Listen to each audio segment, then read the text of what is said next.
Hello students, this is the fourth video of the chapter Administration under Delhi Sultans. Delhi sultans के समय में administration कैसा होता था? तो the following are the sum of the important steps taken by Khiljis and Tughlaqs. तो खिलजीस और तुगलक के द्वारा लिए गए कुछ इंपॉर्टेंट स्टेप्स हैं क्यों किए गए अपने एडमिनिस्ट्रेशन को और अच्छा स्ट्रांग बनाने के लिए और इसे ठीक से कंट्रोल करने के लिए. तो पहला जो पॉइंट है देखिए, बंदगन कौन होते थे? The early Delhi sultans had themselves rising to the position of authority after being bought as slaves for military service. तो मिलिट्री सर्विसेज के लिए खुद को गुलाम के रूप में खरीदे जाने के बाद तो दिल्ली सुल्तान्स एक पोजीशन के रूप में, एक अथॉरिटी के रूप में उभर कर आए थे. So they favoured appointing their own slaves. वे अपने स्लेव्स को अपॉइंट करने के फेवर में होते थे एज गवर्नर्स, जैसे गवर्नर्स के रूप में, जनरल्स के रूप में. तो इन्हीं स्लेव्स को बंदगन कहा जाता था. ये स्लेव्स इंपॉर्टेंट सिविल और मिलिट्री रिस्पॉन्सिबिलिटीज इन्हें दी जाती थी. ठीक है, उसके बाद आगे देखते हैं किस तरह तुगलक ने क्या किया था. देखिए, Mohammad Tughlaq appointed wine distiller. उसने वाइन डिस्टिलर अपॉइंट किया, यानी कि शराब बांटने वाला, एक barber, a cook, 2 gardeners to high administrative post, जो अच्छी एडमिनिस्ट्रेटिव पोस्ट पर होते थे. Chronicler Ziauddin Barani criticise these appointments. तो जियाउद्दीन बर्नी ने इन सभी अपॉइंटमेंट की बहुत आलोचना की थी. अब देखते हैं political instability. Often the death of sultan caused political instability in the kingdom. तो सुल्तान की डेथ के बाद किंगडम में एक पॉलिटिकल इंस्टेबिलिटी देखने को मिली. Slaves and clients were loyal to the Sultan.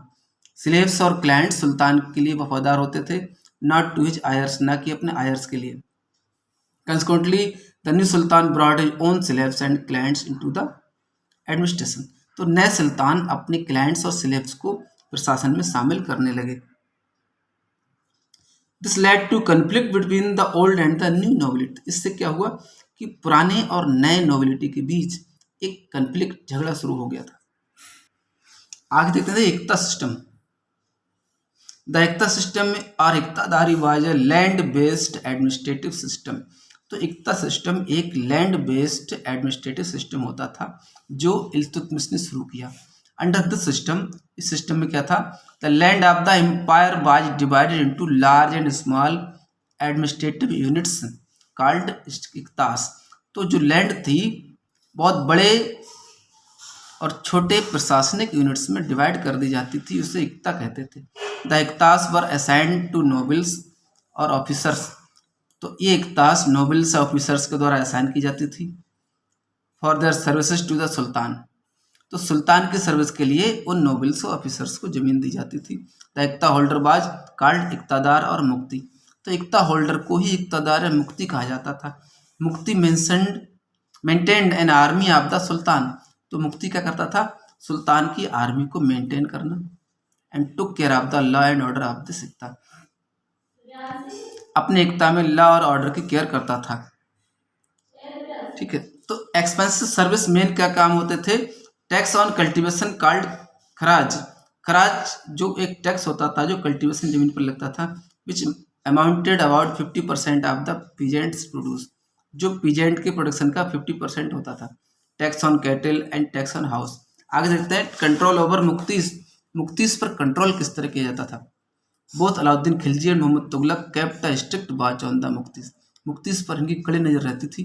They allowed the muqtis to control their iqtas for short period of time. तो उन्होंने कुछ समय के लिए इक्तास पर कंट्रोल के लिए मुक्तीस को अपॉइंट किया था. द न्यू इक्ता रेगुलरली, ठीक है, accountants were appointed to assess the revenue collected by the मुक्तीस. मुक्तीस के द्वारा कलेक्ट किए गए रेवेन्यूज को एसेस करने के लिए अकाउंटेंट्स अपॉइंट किए गए थे. ठीक है, states and collection of taxes. तो when the city hinterland came under the sultan control. जब सिटी का इलाका, ग्रामीण इलाका जब सुल्तान कंट्रोल में आया, samantas, aristocrats and rich landlords और forced to accept his authority. तो सामंत और एरिस्टोक्रेट्स और जमींदार भी उसकी अथॉरिटी को एक्सेप्ट करने लगे. The samantas right to levy taxes was taken away and he was forced to pay tax. तो उन्हें टैक्स पे करने के लिए विवश होना पड़ा। तो Khalji brought the assessment and collection of land revenue under the control of the state. इस तरह खिलजी ने लैंड कलेक्शन असेसमेंट को स्टेट के अंडर में ला दिया।